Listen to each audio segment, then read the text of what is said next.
வாழ்வோம் வாழ்விப்போம். அப்ப எதுவுமே நம்ம அனுபவிச்சு போயிருந்து சொன்னாதான் அது உண்மையாக இருக்கும், நிலைக்கும், 4 பேருக்கும் பயன்படும். இல்லைன்னா சும்மா கண்ணம் போத்திட்டு சொல்ற கதை மாதிரி இருக்கும். இப்ப இந்த மண்ணில் இருக்க குருமார்கள் எல்லாம் அப்படிதான். அவங்களும் பிரச்சனையில இருந்துட்டு நம்மளையும் பிரச்சனையில மாட்டி விட்டுருவான். எல்லாம் பிழைக்கிறதுக்காக வழி பண்றாங்க. நாளை ஓட்டுறதுக்கு சரி, அவங்களை குறை சொல்ல முடியாது. அவங்க பொழப்பு அதுலதான் இருக்கு. அப்ப நம்ம தான் உற்சாகப்படுத்திக்கணும். நமக்கு அவன்கிட்ட இருந்து கிடைக்கிறது நம்ம அறிவுக்கு மேல இருக்கான்னு முதல் பாருங்க. யாரும் உண்மை குருவெல்லாம் நீங்க கண்டுபிடிக்க முடியாது. அவன் மண்ணில் உள்ளவனா விண்ணில் உள்ளவனா அதை விட்டுருங்க. உன் அறிவுக்கு மேலான அறிவு இருந்தா தலை குனி, தப்பு இல்லை. அவன் மண்வாதியாகவே இருக்கட்டும். ஏன்னா உனக்கு இன்னும் அந்த மண் சமாச்சாரமே தெரியலையே. அதனால அவன்கிட்ட இருந்து வாங்கிக்கலாம். உன் அறிவு மயங்குகிற இடமா, உன் அறிவு வணங்குகிற இடமாக இருக்க வேண்டும். அப்ப அதை தெரிஞ்சதுக்கு பிறகு அடுத்தாலேயும் கொஸ்டின் வருது. புரியுதா நான் சொல்றது? ஒருவர் சொல்றாரு, ஒரு சித்தர் சொல்றாருன்னு வைங்களேன், சும்மா அவர் என்ன சொல்றாரு, ராத்திரி படுத்தா தூக்கமே வரல சாமி, கை கால்லாம் அடிச்சு போட்ட மாதிரி இருக்குது, வலி தாங்க முடியல. 9 மணிக்கு படுத்தேன்னா 2:30 வரை தூக்கம் இல்ல. தலைய அங்க திருப்பி இங்க திருப்பி, அதுக்கு பிறகு லேசா வந்த மாதிரி இருக்கு. பார்த்தா 3 மணிக்கு 2வது எந்திரிச்சு உட்கார். இரவு தூக்கமே இல்ல. பகல்ல என்னால வாழ முடியல. ஏன்னா ராத்திரி தூங்காதனால அவ்வளவு டயர் தூக்குது.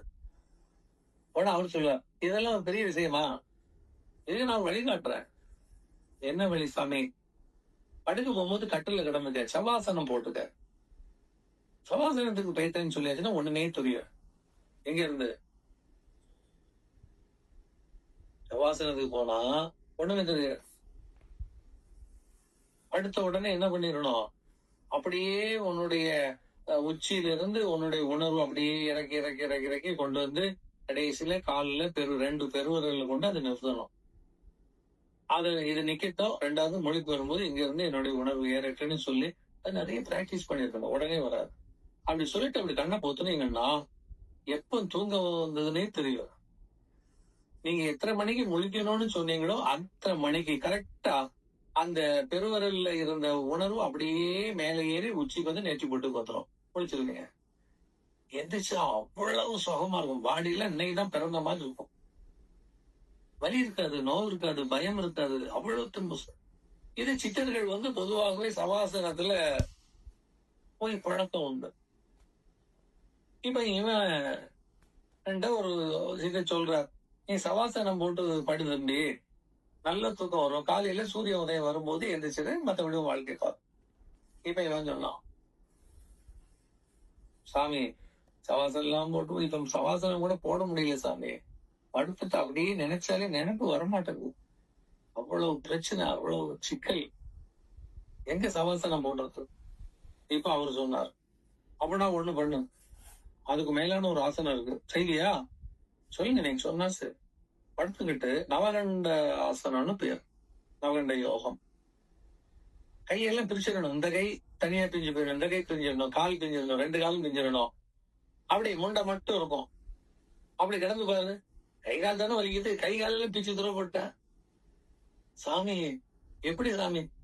இதுக்கு ஆள் வச்செல்லாம் பிரிக்கண்டா, நீ நினைச்சாலே அது தானாவே பிஞ்சு போயிடும். உன் கை பிஞ்சிருட்டுன்னு சொன்னா ஒரு அடி தள்ளி போய் கிடக்கும். 2 கையும் தனி, 2 காலும் தனி, உடம்பு மட்டும் இருக்கும். தலையும் பிஞ்சிருட்டுன்னு சொன்னா அதுவும் பிஞ்சிரும். ஐயோ, அப்புறம் நீ எப்ப சேரணும்னு முதல்ல நினைச்சு முதல்ல அதை மறந்துட கூடாது. ஆஃப் பண்றதுக்கு முன்னால ரீஸ்டார்ட் பண்றதுக்கு என்ன கொடுத்துருக்கணும், பட்டனை டச் பண்ணிருக்கணும். அப்படியே காலம் 6 மணிக்கு எனிச்சா போகுதுன்னு சொன்னா கரெக்டா சேர்க்கும். ஆஹா, இது நல்லா இருந்தது. கை காலெல்லாம் தனித்தனியா தானே கிடக்குது.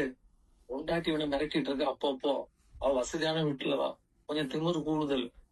அதை அப்படியே கொஞ்சம் ஆட்டி பாப்ப, இவனால ஒண்ணும் பண்ண முடியாது, பாவம். இப்ப நினைச்சா அம்மாவோட நீ காலையில பாக்கணும், என் கையெல்லாம் பிஞ்சு கிடக்குறது, பெட்டியை தூக்கி நீ ஓடணும்னு நினைச்சான்.